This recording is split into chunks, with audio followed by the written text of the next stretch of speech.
Hello, and welcome to the Feeling Good podcast, where you can learn powerful techniques to change the way you feel. I am your host, Dr. Rhonda Borowski, and joining me here in the Murrieta studio is Dr. David Burns. Dr. Burns is a pioneer in the development of cognitive behavioral therapy and the creator of the new TEAM therapy. He is the author of Feeling Good, which has sold over 5 million copies in the United States and has been translated into over 30 languages. His latest book, Feeling Great, contains powerful new techniques that make rapid recovery possible for many people struggling with depression and anxiety. Dr. Burns is currently an emeritus adjunct professor of clinical psychiatry at Stanford University School of Medicine. Hello, Rhonda. Hello, David, and welcome to all of our listeners across the United States, throughout the UK and the European Union, India, Asia, Africa, Latin America, Mexico. Don't forget Albania. Eastern Europe, the Middle East, throughout the universe and the galaxy. This is the Feeling Good podcast, episode 378. And here we go. We have a special guest, as all our guests are special, Tom Gedman. Tom is Dr. Tom Gedman. Tom is a physician working in the UK. You did personal work with David and the really brilliant Mike Christensen, who couldn't join us today. So this is a follow-up to that work. Let me say one more thing about Tom. He's a general practitioner. He's a functional medicine doctor. He's a TEAM-CBT practitioner, and he's the founder of Blueprint Medical Limited, which may be one of the things we talk about today. So hi, Tom. Hello, Rhonda, and hi, David. And there's no pressure or anything to the millions of fans from everywhere, from here to around the galaxy. So thanks so much for letting me back on here. It really means a lot to me. And I'd love to speak more about what we did in August, and even do a little bit of personal work tonight on something I've been struggling with. So really excited to be here. Cool. Okay. Cool. Well, it's good to see you, Tom. I just love working with you in England. It was kind of like a living miracle of wonderment, and you were just so beautiful and awesome and open and vulnerable. And I know the group there just loved you to death. And it's just really fun and a pleasure and an honor to hang out with you today a little bit too. Well, can you kind of, just to bring everybody up to date, kind of just give us a little quick overview of what happened there at the conference in England at what was that town that we were sitting? Bristol. Oh yeah. And what happened there, and then how things have been evolving since, and then we'll focus in and work on some of your negative thoughts and feelings that you had a week or so ago, and then we'll also want to hear about the exciting program that you're planning in the near future too, for folks who might want to attend. That's amazing. Thanks so much. And so the intensive was, it was incredible. I mean, not least because it was incredibly well organized by Peter Spurrier, Tanya, Andy, and all the people who contributed as part of TEAM-CBT UK. It was just fantastic, just such a warm group of people. But I volunteered when Mike asked if there was anybody who'd like to do live therapy, because I was really struggling at the time with creating video content for my business, which, as a GP, general practitioner, primary care doctor, I wanted to be able to shift gears and try and be more public facing. And also I wanted to be able to run group programs based on a model that I created called the Blueprint model. But really starting with social media videos and kind of LinkedIn videos and everything else that goes alongside promoting yourself and giving value through content was just such a scary business, because every time I try and speak about something, I always feel like I sound like a robot or a or I feel like I'm just not being authentic, not being the real me, which is hard because I genuinely feel like, I don't think I could do this for a long period of time if I wasn't being authentic. And I think my value is in being authentic, and it's helped me, with the work that I do with the TEAM-CBT and also the medicine that I do as well. But every time I get in front of a camera, I just kind of freeze up and I just feel so lost, and it creates a tremendous amount of frustration. And all of these thoughts come to me saying I'm not good enough, boring. Can I write these down? Because this is familiar to me, because I have also freeze up in front of a camera ever since I've been a child. And I had to actually record video in front of a camera with an actual television producer yesterday who's working with us on our app. And yes. So I can certainly identify with you on that one, Tom. So one thought was, I'm not good enough. Yeah, not good enough. I can't be authentic on videos. I look like a robot. Yeah, I can't be authentic. And it's funny because the people who were there at the intensive, they would have seen these thoughts, and we did some amazing work together. And actually, a lot of the thoughts that we worked on in a slightly different form, they've come back, and I've sent you the daily mood log, and they're all on there. They're all the things that I've been saying tonight. They're all on there, just in a slightly different flavor.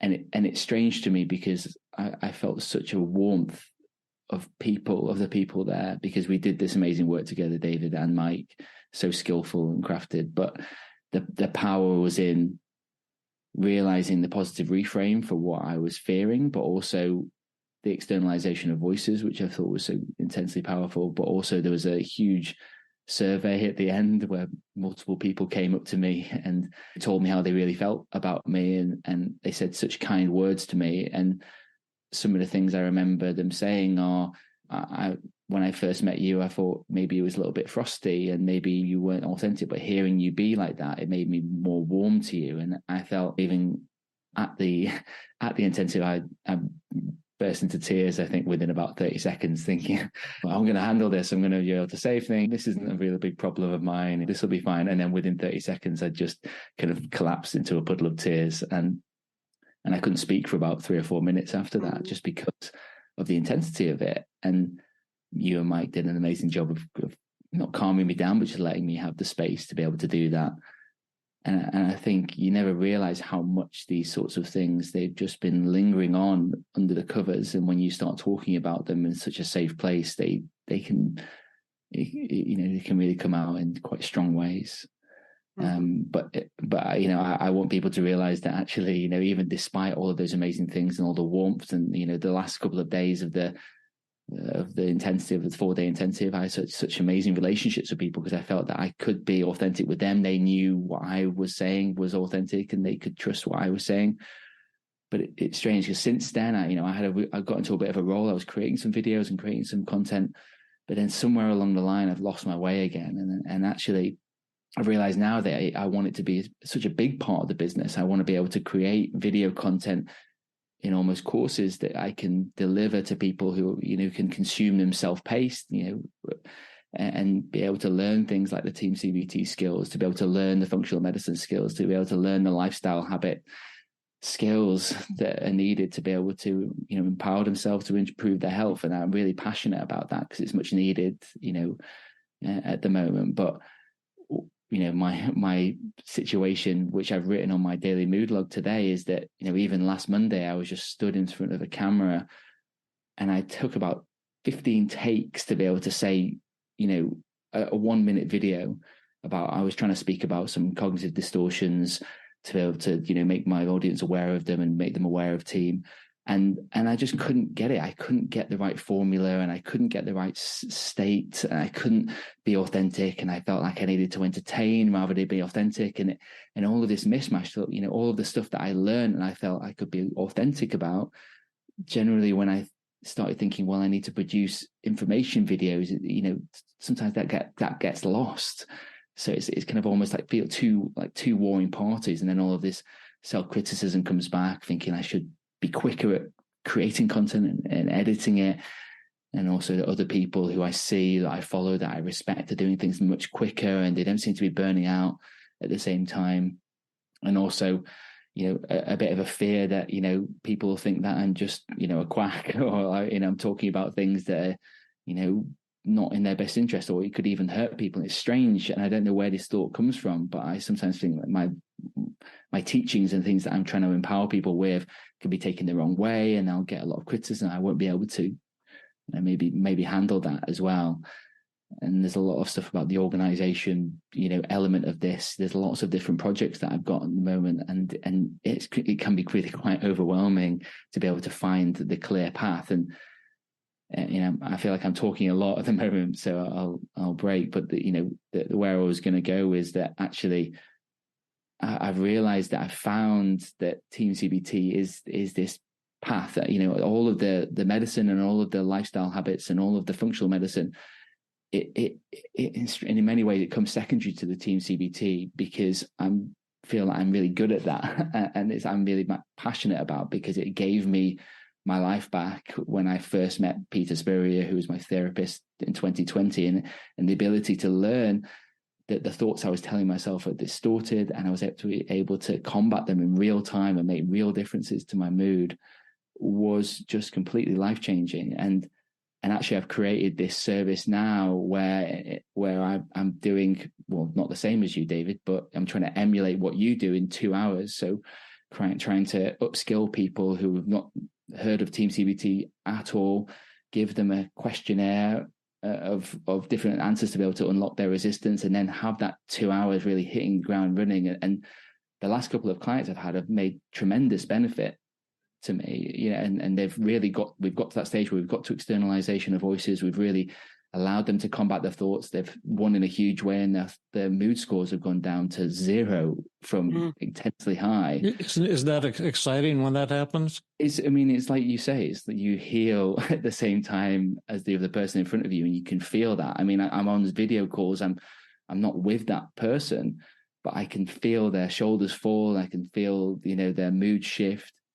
And it's such an intense experience, and that, it feels like that's my calling.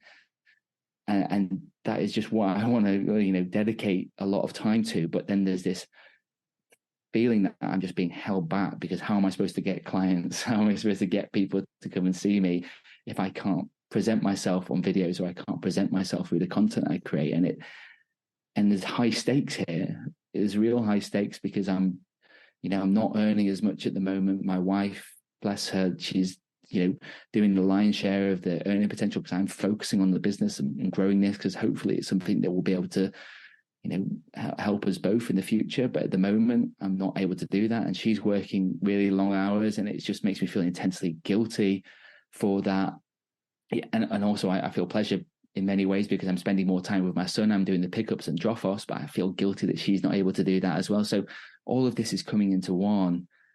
And I guess that's where I've come to from today. And it's not a phony problem that I'm just making up just for the sake of it. I was, on the verge of breakdown on Monday, thinking this is never going to work, and I'm not going to be able to do this because of this particular barrier. So I was, absolutely thrilled to hear that you were going to be able to completely cure me of all of my problems now and in the future. So, yes. Rhonda, you must say something now that will cure me.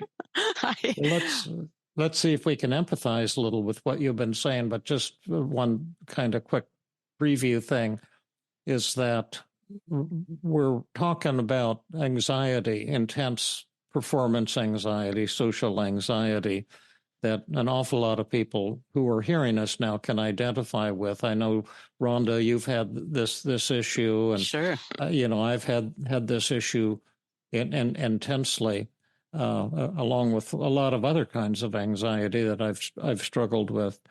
But I think the teaching point, and hopefully there'll be many today, is that anxiety does have a way of creeping back. And so you have to find a way to continue doing exposure, because you can get onto that high where the enemy is totally defeated. And I know, like, when I was young, I had all these phobias, and one of them was the fear of heights, and I had to get over it to get into so I could get onto the work. They put on the Brigadoon play at my high school, and I wanted to be on the stage crew, and I had to get over the fear of heights to do that. And so I stood on a ladder for 15 minutes with the teacher waiting patiently below, and suddenly my fear of heights disappeared. And then I loved heights, and I loved working up on the ceiling and with the lights and the curtains. And then when I was in college, I got a construction labor job that I was so lucky to get for 2 summers. And I remember that once they were saying they needed somebody to take a wheelbarrow of cement up high. We were building this building, and I was doing pick and shovel work. They said they wanted someone to take this wheelbarrow up and kind of walk it across the girders. Yeah, and for something or other, I said, "Oh, I'd be happy to do that," and I did that. And it just seemed really fun. But then I stopped, not intentionally, but exposing myself to heights. That is, and thank you. and all of a sudden, 15 years later, I was with my kids at the Grand Canyon, and I realized that my fear of heights had come back because I hadn't been keeping after it. And so it's totally understandable that your fear of heights, that your social anxiety, your performance anxiety would return. And this is a great opportunity to do a tune-up. And then it would be nice after that if you can think of some way to be doing your performance thing all the time, so you can keep it away. Otherwise, fears always will try to come back. And that's what the relapse from all forms of anxiety is all about. It's abstinence doesn't make the heart grow fonder. Abstinence makes the phobia grow stronger. And so we'll see if we can do part 2 today. Well, I was just taking some notes. Yeah. And you were just saying, Tom, let's see if we got it right, that the intensive was incredible. Peter Spurrier, who's been on a podcast, a British physician, who I also think, like, he's just a giant of kindness and wisdom and calmness. And you said that he and others organized it so well. This was an intensive for therapists in England who want to learn TEAM, a 4 or 5 day intensive, and that you volunteered for the live work. And I got to do that with you along with Mike Christensen. And the issue for you then is the same as now, that you wanted to create some videos so you could publish them on social media and promote this program, this blueprint model that you're very excited about, which kind of combines, as I understand it, TEAM-CBT concepts that you love with a lot of healthy living concepts as well. But every time you get in front of the camera to record something, you freeze up and you feel like you're not being authentic and like you're being phony. And that makes, and then you get upset about that. And it's very important for you to be authentic. But it's almost involuntary. It's almost impossible to combat rationally. And I tell myself, I'm not good. I'm no good. I'm not good enough. And I can't be authentic. And I look like a robot. And when you get into that mindset, it's an awful lot like being in a hypnotic trance that's virtually impossible to break out of. And the harder you struggle against it, the more intense it becomes. You didn't say that, but that's my spin on that. And then all of those thoughts come back as if they'd never gone away. And the things that helped you were positive reframing, externalization of voices, and the survey technique. But also what helped you was when Mike said, are there some tears in your eyes right now? And then you begin to break down and sob in front of the audience. And I think that was really where the magic came in, because when you ask people at the end how they felt about you, having seen you have all these insecurities and crying in front of the audience, it was like magic. They were saying, I feel so close to you. And I remember that the audience seemed like they were just in love with you. And that was because you just collapsed into tears for 2 or 3 minutes. And then you I think you said, I created amazing relationships with people, but now I've lost my way, and I'm so passionate and want to share what I know about moods and team and health and how to live a healthy life. But you tried to make a video, you did 18 takes on it, and you weren't authentic. You felt like you had to entertain people. You felt like you were being a phony. You think that people will think that I'm a quack. I'll get criticized, and living a healthy lifestyle and team gave me my life back. It was life changing, and I want to give this to others and share it with them.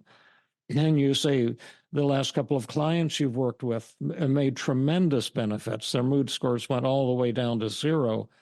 And you and I both know what that's like. It's so intense in a positive way. But now you're saying, how am I supposed to get clients? I'm not earning much money right now.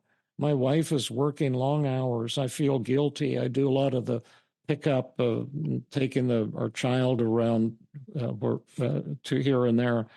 And that on Monday, I was on the verge of a breakdown, feeling totally overwhelmed. Is that accurate? No, that's completely accurate. Yeah, that's exactly what I said. Thank you. It's just powerful to hear it back. How are you feeling just at this moment? I'm feeling connected and I'm feeling warm, but also feeling still those kind of a bit of sadness and a bit of guilt, and then the other things that I've mentioned as well, and still a little bit of worry that this isn't going to pan out, but a bit, but also given the tools that I've learned, knowing in many ways, working with the masters that you are, then hopefully I'm feeling optimistic as well. What was it that Mike said that led you to letting the tears flow in England? Was he just asking you, or are you feeling a bit sad and tearful right now? I think it was just I think I'd started speaking about my son, my 3-year-old son, and about how, and I think it just hit me that I needed to be able to work with this and really to be able to overcome this, to be able to provide for him and be able to look after him. So it was kind of do this or die in many, many ways. This had to be something I had to succeed in, but knowing that this was this huge barrier in front of me was, quite emotional. Are you feeling any of that right now? Yeah, I feel that. Yeah.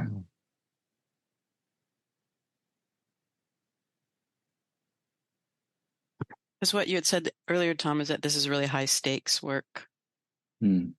It's high stakes. And in many ways, I know that sometimes in order to be able to just get good at something, you have to just keep on doing it and accept the fallibility of it. But that's just it's not me. I've always been a perfectionist. I've always put myself under a lot of pressure to get very high standards. But I know that that's got me to a lot of good places, but it's also held me back and made me feel miserable. So it's just all of those tendencies that help, but also burn me at the same time. It's just hard. Yeah, like your strengths can also be a weakness or a painful source. Yeah, exactly. It's like a suit of armor. It's just really weighing me down a lot. But I know it's good for me, but it does weigh me down. Mm-hmm. How sad are you right now? 0 to 100. I don't feel as sad as I did, because I feel connected to you both, and I feel optimistic. So I feel about 60. 60% sad. I know that sounds quite high. Maybe less, maybe 40. Well, that's fine. Yeah, you can be 60% sad. You can be 100% if you like. At the time, on Monday, I was 90. Mm-hmm. You know, Yeah. Really, really intense. I noticed that there's some anger in there too. Can you on your daily mood log, you prepared beautifully, and you had a lot of emotions, but anger is 70%, and lonely is 70, and inadequate is 100, and guilty and ashamed is 90, and anxious is 90, and sad and depressed is 90, and hopeless is 90, and embarrassed and humiliated is, or I guess embarrassed and foolish is 90, and hopeless and discouraged is 90, and frustrated is 90.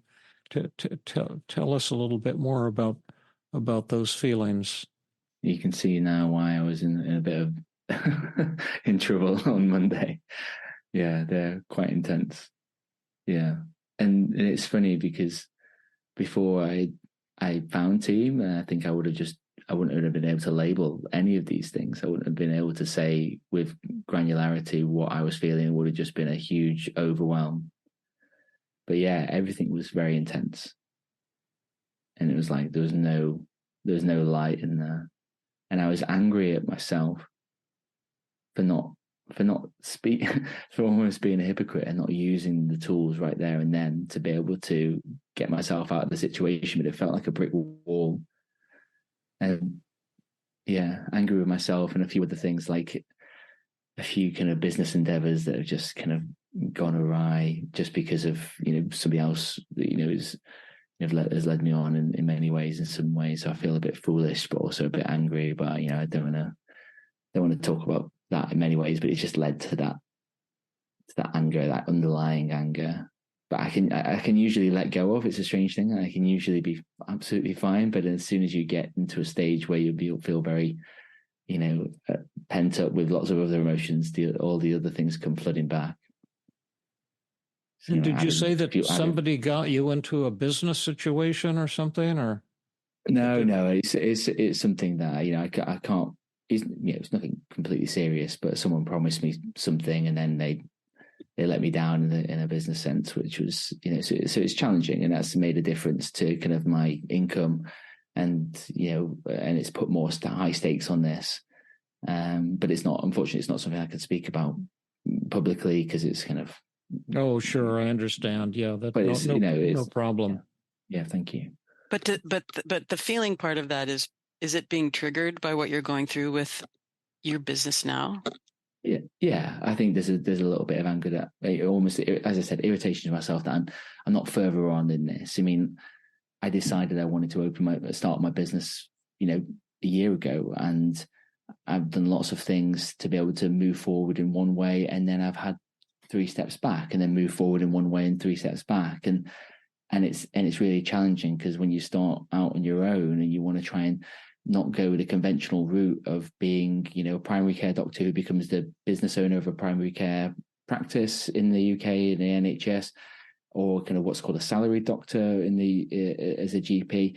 If you want to come out of that sort of career path, which is a completely honourable career path, and I completely admire anybody who goes into partnership or salaried doctor roles in the UK, but it just felt like that wasn't suiting my skill set. I wanted to be able to create something that was different. I wanted to be able to run group programs, including Team. I wanted to spread the word of Team to other people because I genuinely believe it's going to help.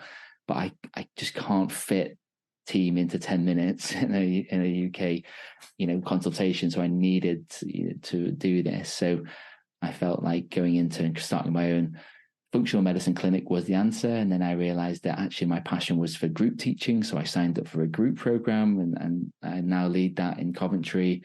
But there's kind of varying levels of attendance because the marketing strategy is difficult. And, but then now I've realized that actually my passion is actually these 2-hour sessions, these kind of rapid change sessions, which I think is actually the most powerful thing. And actually being able to give someone even, a course of content that allows them to get to a stage where they're able to get those sorts of changes, just like your app, David, to get to those changes. And then for just to have maybe just a clinician speak to them for 20 minutes and get those sorts of changes might be something that is worthwhile, focusing on. So, and now I've kind of pivoted towards that, but I'm just really enjoying my work at the moment because the clients that I see, they go from horribly depressed to completely, breath of fresh air in 2 hours. And you never get that in medicine, unless you're giving, maybe you'll remember giving people morphine in A&E, you see that instant relaxation, saying that you're like morphine, but it is just that. It's an instant relaxation. Yeah, that's right. Yeah. There's nothing I've ever experienced before in medicine at all. And maybe other kind of surgeons or other people do procedures might get that feeling, but in general practice, you never get that. There's no treatment that gives immediate onset. And that's why I realized there's really something in this. There's something remarkable in this. Yeah.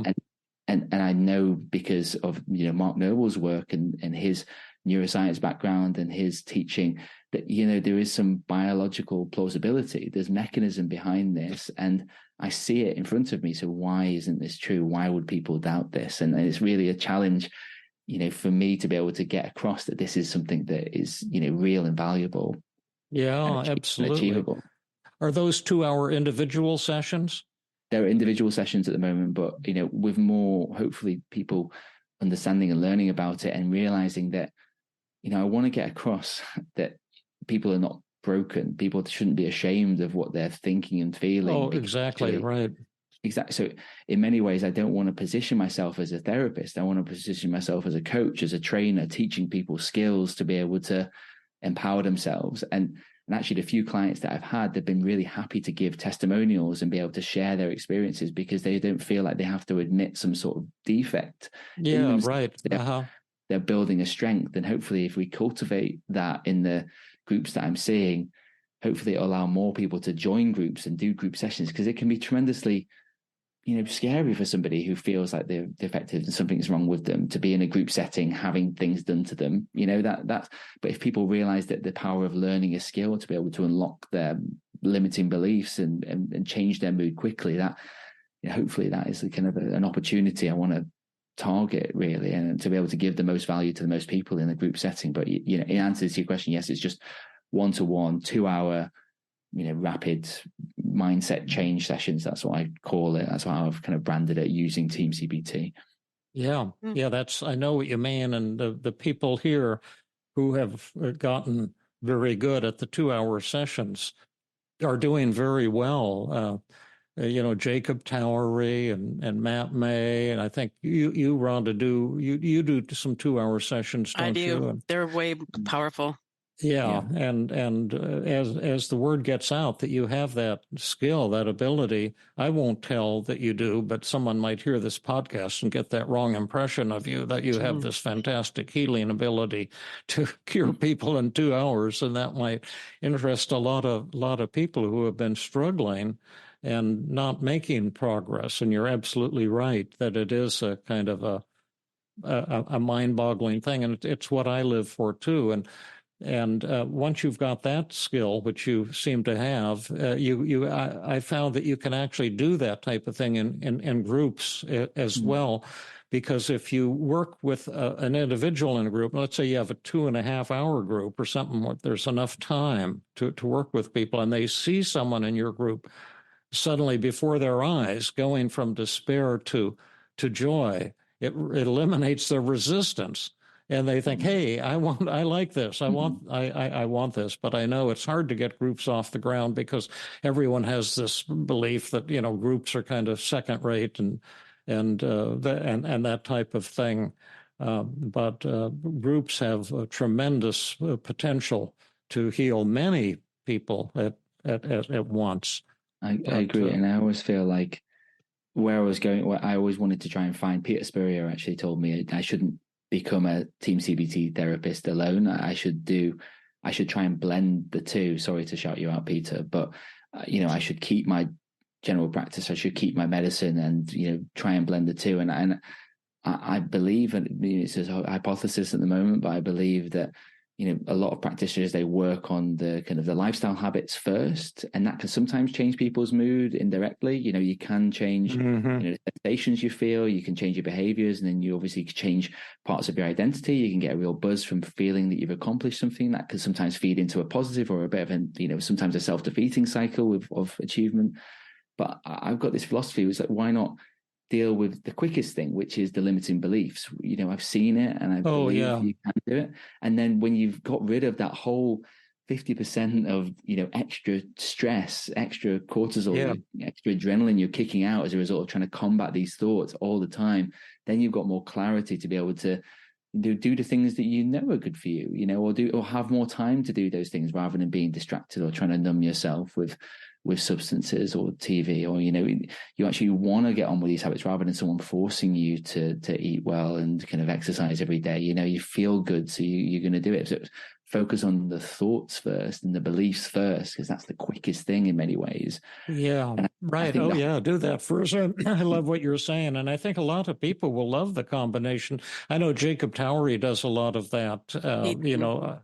For myself, I've focused primarily on the team stuff, but I think if you have the passion for the physical stuff, the diet, the exercise, so many people have intense passion for that too, and your combo will be extremely appealing to large numbers of people once the word gets out, and maybe our session today can help with that a little bit. And you said earlier, Tom, that it's not really possible to fit the team model into the 10 minutes you're allocated through the National Health Service. Yeah, that's right. I mean, I can do the 5 secrets, and that's given me a load of benefit in terms of building the rapport with people and, allowing them to know that I'm hearing them and understanding them. But at one point I was trying to do kind of team over like 4 sessions with somebody, and every time you got a little bit of the way in the next 10-minute session that you came back, that you just start from square one. Oh yeah, right. You never get anywhere. Yeah, you're always starting over. It's like trying to do open heart surgery in 15-minute segments once a week. I used to do that, but I had to give them so many towels once I got their chest cut open. They say, okay, that's the end of today's session, and I'll see you in a week, but hold these towels over your exposed chest. Wow, that's such a great way to describe it. It's funny though, because I feel the same, even with an hour session. I think sometimes you spend the first 15-20 minutes of going over new things, what happened, when really, I think the 2-hour sessions benefit from the fact that you can just get from start to externalization of voices or to your exposure work. And that is the kind of money shot, that that is the most intense and powerful way to be able to learn how to defeat your thoughts. And sure, the quicker you can get to that, in my opinion, the better, I would say. Yeah. Well, let me ask you a question to see how we're doing here, because we're in a little bit of a team session, and we've been trying to kind of empathize and just kind of get caught up and on your thinking. But what grade would you give us so far on empathy? And I like to think about 3 dimensions of it. Thought empathy would be understanding how you're thinking. Feeling empathy would be understanding the intense anguish and pain that you feel, and the turmoil, the turbulence with so many, intense negative feelings. And then the third dimension would be acceptance. To what extent do you feel a sense of acceptance and warmth from Rhonda and David? So what grade would you give us? Give you definitely an A on all 3. I just know that you understand, David, because of your medical background, the stress of trying to combine these things. And I know, Rhonda, we've met a few times before, and I know that you've always just got such a warm heart, and you do accept me, so I feel a lot more confident and comfortable. So I think you're getting an A on all 3 things. Okay, well that's cool. And You want to ask the invitation question, Rhonda? Sure. Okay. So thank you, Tom, for giving us an A on how we understand how you're thinking and your intense anguish and pain, and that you feel accepted by us. And, you know, I definitely feel a sense of closeness and warmth toward you, and feel just so honored to be working with David and provide whatever support we can. And I'm wondering if there's more you want to talk about to get some more support, or do you feel ready to roll up your sleeves and get to work? Or maybe there's something you haven't brought up yet that you want to go in more depth or talk about. Yeah, thank you, Rhonda. And I think I'd like to move on and roll my sleeves up and get to work on these things, because I think there can be some really good work to be done. So thank you. Okay. But I'd like to roll my sleeve. Perfect. And suppose we, at the end of our session today, you say, "Wow, that was as awesome as the one in England," and what would happen? What some miracle happens here? What would that miracle be? So the miracle would be, I guess, I mean, if it was an absolute miracle, I would have complete clarity of the direction I wanted to go with the business in terms of, the content I wanted to create, to be able to be organized and being able to, get this done in an efficient way, to stop having to do so many takes, to be able to be authentic, but also informative at the same time. And I know that's a big ask, but I guess it's, the confidence that even if I don't do something perfect, it will be fine. That's what I'd like to be able to achieve, and also I'd like to just know that what I'm doing is accepted by you both. That's important to me, and really just trying to figure out how to be able to control these sorts of overwhelm emotions and these sorts of mini breakdowns that I occasionally get, less so now, but I'd like to be able to mitigate them and get over them quicker in many ways. Okay, so I wrote down 5 goals down, so to get clarity on the business direction that I want to go, how I'm going to spread the news and treat people and help people and earn some money at the same time. Since in the British model, you can be a doctor for the system, then you have all the patients you want, you're paid by the government, but then you have to follow these rules of 15-minute sessions. The other thing is to break out of that system that you're trying to do and start your own business, so you can do the things that you want to do, that you believe in, that you think will be really helpful to people. But then you've got to promote and attract paying customers so you can survive. You'd like to be able to be more authentic on when you're trying to make videotapes that you can put online and people get a feel for who you are, what you look like, what kind of work that you're doing, and just be able to crank that out. And again, as I say, yesterday I was working with this woman who's helping us with the app, and I was trying to be on video, and she was kind of coaching me to how to interpret the session that I'd had with this fellow, so that people would understand it. And so it was that same kind of pressure, and I was so glad that we were done. She seemed to think it might have been okay, and I was thinking, boy, I can't wait till I can just crank these things out, really, without having to worry so much about it.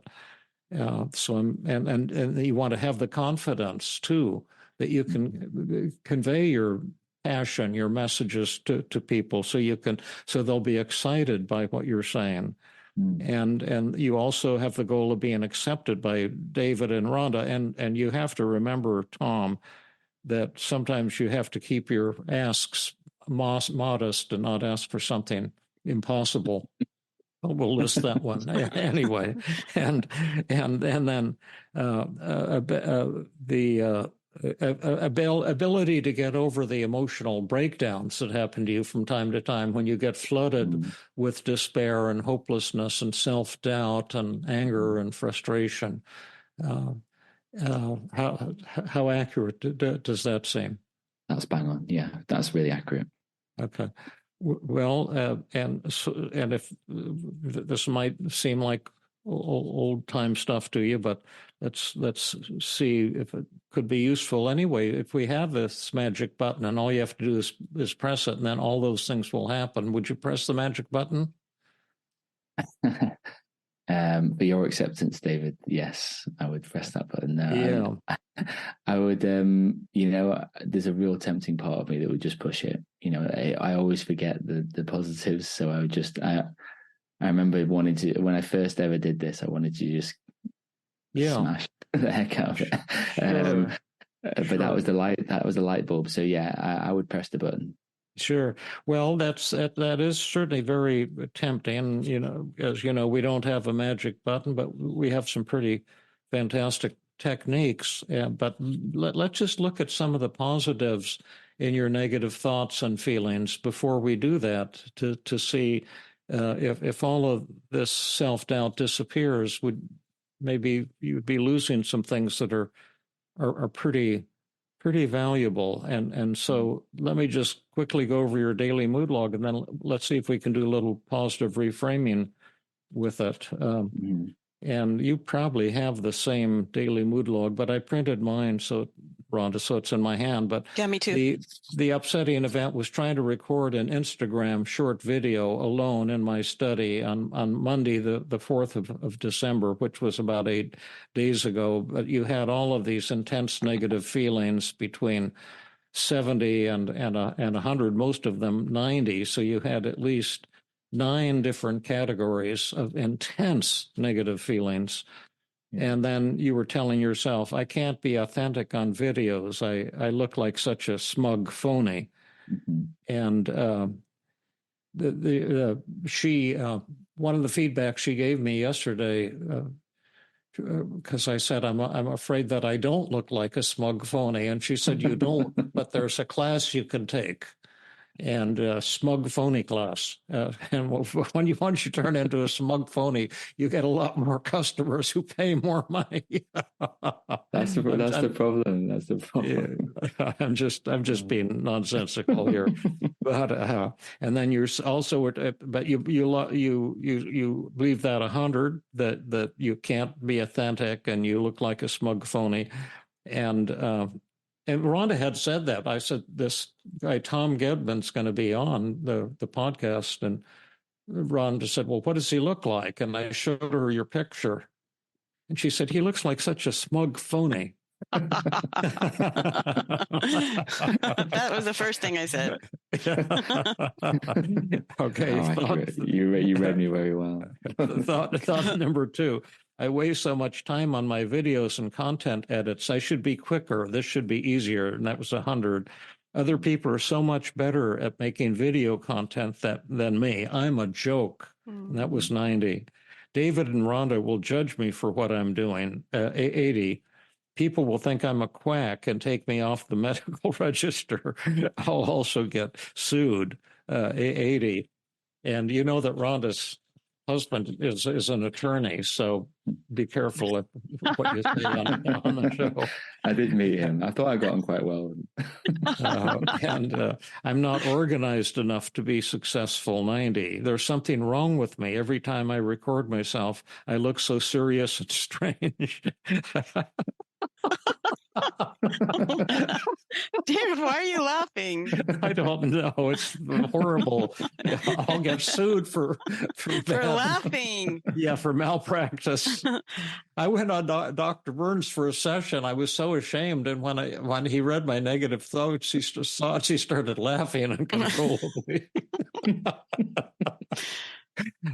I just can't get my authentic voice across.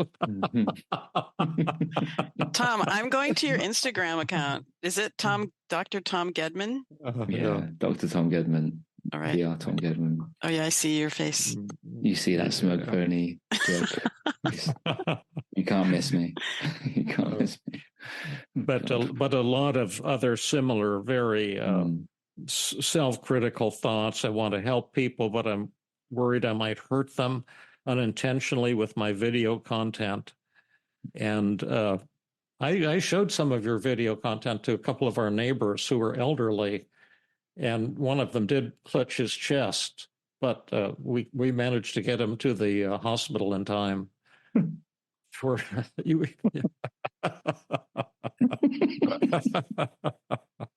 I shouldn't be doing this. You're probably going to hate me. But if I won't be successful, I'll become bankrupt and end up alone. I'm not enough as I am. I need to change who I am to be successful. And you know, and more. I'm not interesting. And people will think I'm an idiot for trying to what I'm trying to achieve with my business. And I skipped a couple of them. But what are these thoughts and feelings?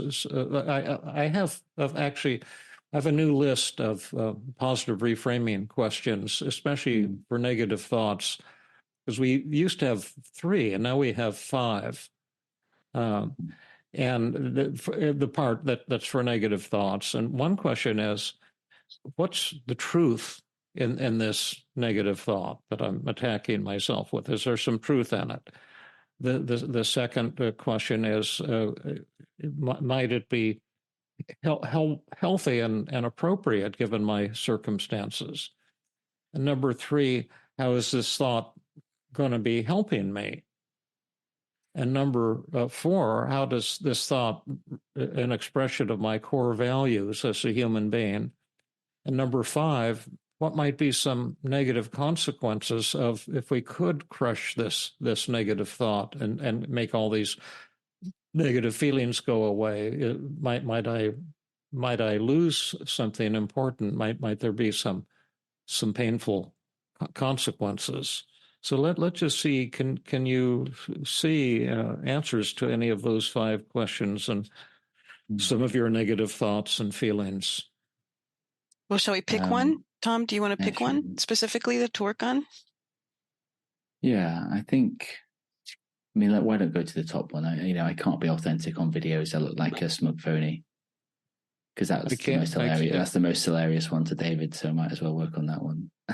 I can't be authentic. And what's the rest of the wording? I can't be authentic on videos. I look like such a smugphonia. Yeah, on videos, I look like a smug phony. Well, let's ask those questions like a smug phony. Is there some? First of all, is there some truth in that? Yeah, and I think that is possibly what's making me feel down. The idea that I can't be authentic because I've been told that, rightly so, whenever you're making a video, it's information that needs to be for the person consuming it, not for your own authenticity. You shouldn't just go on and just start chatting about, how you feel. And, someone said that to me when I was starting making content, and it kind of went against what I felt like I needed to give to the world, which is almost kind of using what I've done and the recovery that I've had to be able to respond to people. So actually, when I hear that, I just think that there is some truth because... Yeah, that's right. I'm all focused on myself rather than the people I'm trying to help. And that's a whole lot of truth in that one. So I love that. And then why is that thought kind of healthy and appropriate given your circumstances? Because it is the path to more successful content, speaking to other people's problems rather than speaking to you, about your own, and be authentic to your own voice, almost being just a conduit. In many ways, a lot of creators, they do that. So, and they're very successful. doing it. So maybe the healthy part is the fact that it could, increase my following, and it could increase, the amount of people that come and see me, the amount of people that hear about me, that get help from me. So, that thought, that sentiment might help more people, because they'll actually they'll hear from me. They'll click on my content, and they'll say, here's someone I want to connect with. But then I've always got this thought. Well, sorry, we'll go into it in more detail. It's like, what I want to be able to attract the people that are going to get help by me. I know that I can't help everybody, just like everyone can't help everybody, but you can help the people that you know and the people that resonate with you. Right. And I think I have to always come back to that, but that'll probably come later in the in the role play. I'm always kind of skipping ahead 2 steps, unfortunately. Sorry, I do have a tendency to do it. Yeah. So you want to work with people who resonate with you? I want to work with people that resonate with me, and that's the answer to this thought. Because I still think I still won't be able to attract those people's attention if I don't make a snappy headline or a hook, as they call it, or say things in a certain way that'll just kind of get breezed past. But you say that's another thing in this thought, that I want to help people, people who might resonate with me.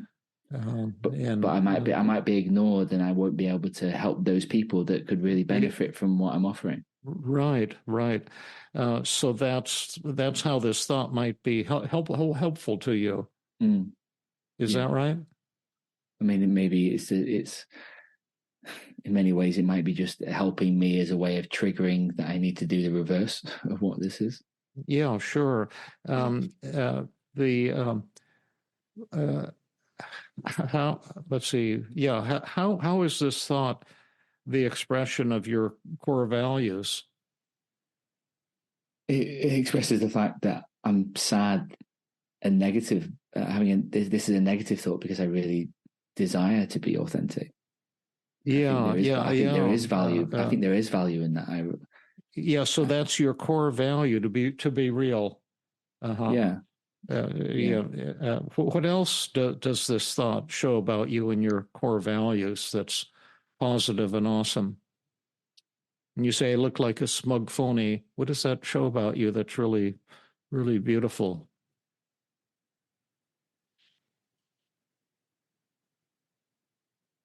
That I want people to, I don't want to hide behind the mask of being, look like a smug phony. I want people to see the vulnerabilities and the flaws.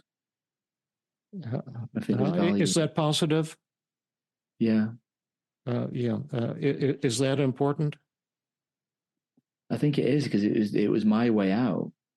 As soon as Peter told me in 2020, when I saw him, that you didn't need to put so much pressure on yourself, and you can deal with all this if you just accept you're a human with flaws. That was the way out of this perfectionism. Yeah. So that shows that's one of your values is to be real rather than be slick, right? And then does this thought show honesty and integrity, looking at your flaws? Yeah, I think is that important? Yeah, I think it's really important to be honest about your flaws. So, Tom, is acceptance one of your core values? Absolutely. Yeah. No, it's how I get out. It's how I really get out of anything. Does this thought show humility? Yeah. Huh? I think so. Yes. Is that important to you? Yeah, because I don't want people to think I'm arrogant, and I don't want to draw that sort of attention. So does this thought show compassion toward people around you? Your patience? Yeah. Sorry to cut you off. I think so. Yeah. So are you writing these things down or just shooting the breeze? No, I'm writing them down. Great. Yeah, great. Because I've got 8 things I've written down so far just from that one thought. What does your sadness show about you, Tom? That's positive and awesome. I think a lot about this, and I think, if I'm working with somebody, then I reel off, quite a few things. But personally, I genuinely think sadness is an expression of caring a lot about something, Yeah. either lost or missing at the moment. Yeah. Uh-huh. And it's Oh, a I signal. love It's a that. So you signal. say your sadness shows that you care a lot about your mission. Mm. That's missing. The thing that you're that you're lacking, that you're losing something that you care so much about. Yeah. And it's about a lack of the mission and that purpose, but also a sadness about letting family down. Mm-hmm. The people that I want to be dependent on me. I want to be able to provide a life without, them working all hours. I want to be able to do that. And it's Oh, that so sadness it I'm not able shows to do. your love for your wife and son. Yeah, I think so. Is that true? Yeah. Is that important? Yes, it is. Is that powerful? Yeah. And I love that. What is your guilt and remorse and shame show about you? So that you're 90% on that one. What's beautiful about your shame? I think I was ashamed of myself about not being better than I was at that moment, despite having, trying to have practice and practice and practice. And it's a shame of just not being able to get it. But the shame it does usually make me work harder. Okay, makes me work harder. Mm. What else? What's awesome um, about shame, Rhonda? One of the things that seems that just is really striking me is that, are you getting the feeling, Tom, that the shame is about that you're not living up to your core values? Like you said, one of your core values is, to provide for your family. And that's something that's not happening right now as you're getting your business off the ground. Yeah, that's exactly right. I think there is a shame associated with that. And it's like every setback is, it's a real hit in the chest. And it's, not being able to live those values. That's exactly right. And does your shame also show that you feel that you're letting down the people you want to help and connect with? Yeah, it is. Is that good? Well, yeah. It's like there's so many people that I want to be able to give this to, and the people that do see it, they feel like it's great. And I said this to a client, and also a few friends the other day. I was like, I feel like whenever I talk about this stuff, I feel like in many ways an idiot, because I feel like I'm blowing my own trumpet. They say in the UK, maybe in where you are, it's like it really self-promoting, but it's not. It's not a promotion for me and my skills. It's a promotion for this model, and more people should know about it. Yeah. And I can't, and the fact that I can't get into a situation where I'm able to deliver that eloquently enough to be able to be eye-catching and be able to give that value and attract that sort of attract the people that could really benefit. That I feel like a broken record going back over this, but like that really affects me, the fact that I can't find the strategy and overcome that. Yeah, I love that, what you're saying.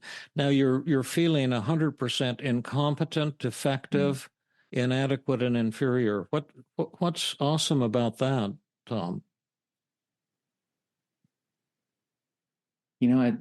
I always think that feeling inferior is actually, it shows that somebody else is superior.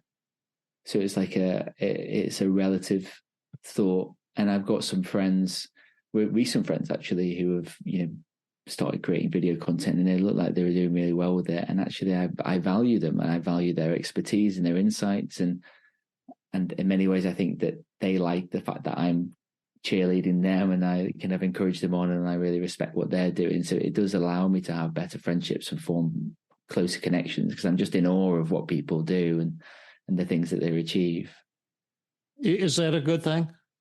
Yeah, I think it's made, a lot of beneficial relationships, personally, professionally as well, professionals turning into friends as well.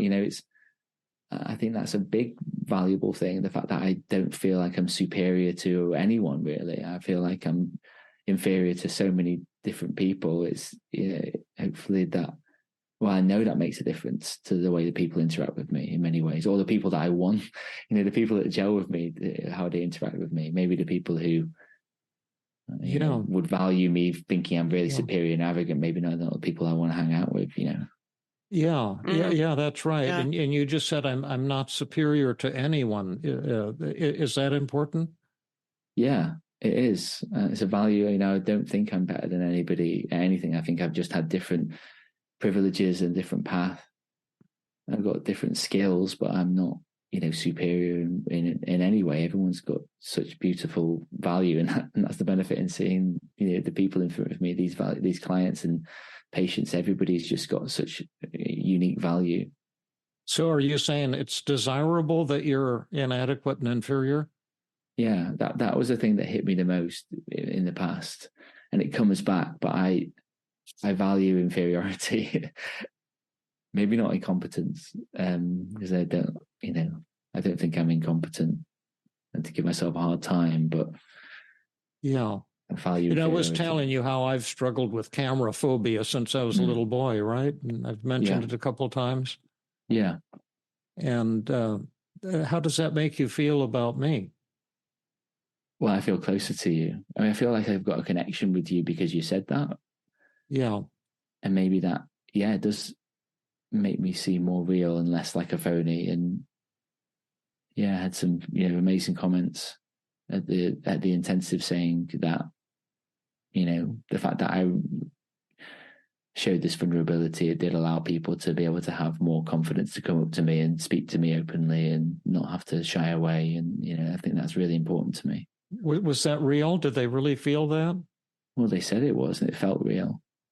I had such a warm relationship with almost everybody at the intensive. There was about 50 people there, maybe even more, and it was just incredible. It was it was life-changing in many ways, just knowing there were so many people there that were just so supportive, and just having open discussions with and sharing ideas, and I didn't have to feel I needed to be anything. So you're saying you're just kind of a flawed guy who happens to be, incredibly handsome and incredibly highly trained, but that you're kind of really flawed. Is that right? Yeah, I think I'm completely. Thank you. And I always think you're coming on to me every time we speak, David, but thank you. But I'd welcome that. And also, I'm completely flawed. Yeah. Right. And doesn't that feeling of inferiority motivate you to examine your flaws? Yeah, it does. And I can try and become better. I always have to tell myself that it's a good thing to be able to know what you need to work on, to be able to optimize. You shouldn't, let your guard down in many ways, because, it's a high pressure job. I can't be incompetent with people's health.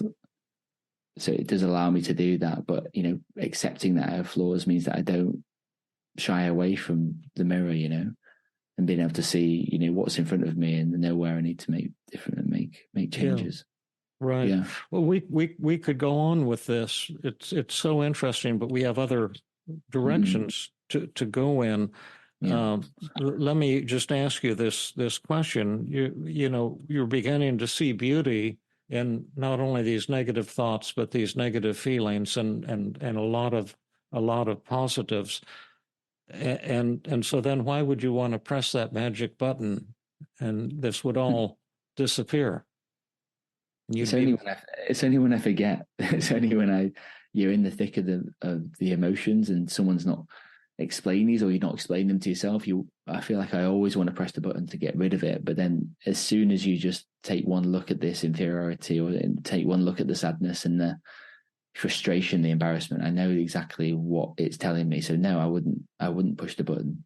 But wouldn't it have been better in England if you'd been like Tony Robbins, a guest speaker? What a hero. He's and you would have come in and given this fantastic talk, and everyone would be standing and cheering, and women would be ripping their blouses off. And wouldn't that have been better than what happened? Not for my relationship, but no, I think definitely. But no, like no, but I don't think. No, I think it's so powerful just going through this now, because a lot is coming up about the intensive, because this is the last time I worked on it, and in recent years, I don't think I've ever felt, apart from my wife and the kind of close family relationship, I don't think I've ever felt closer to a group of people than I did in that room in Bristol. Right. And then that's right. It was like magic, wasn't it? It was magic. It was complete magic. And you don't get those opportunities often, you don't. And it was built out of not being this Tony Robbins character. It was built out of the fact that I was just there, laid bare, crying, showing, what I thought might have been rejected, but actually was just completely accepted. And being accepted for who you are by a group of people, and knowing it's okay to just be who you are is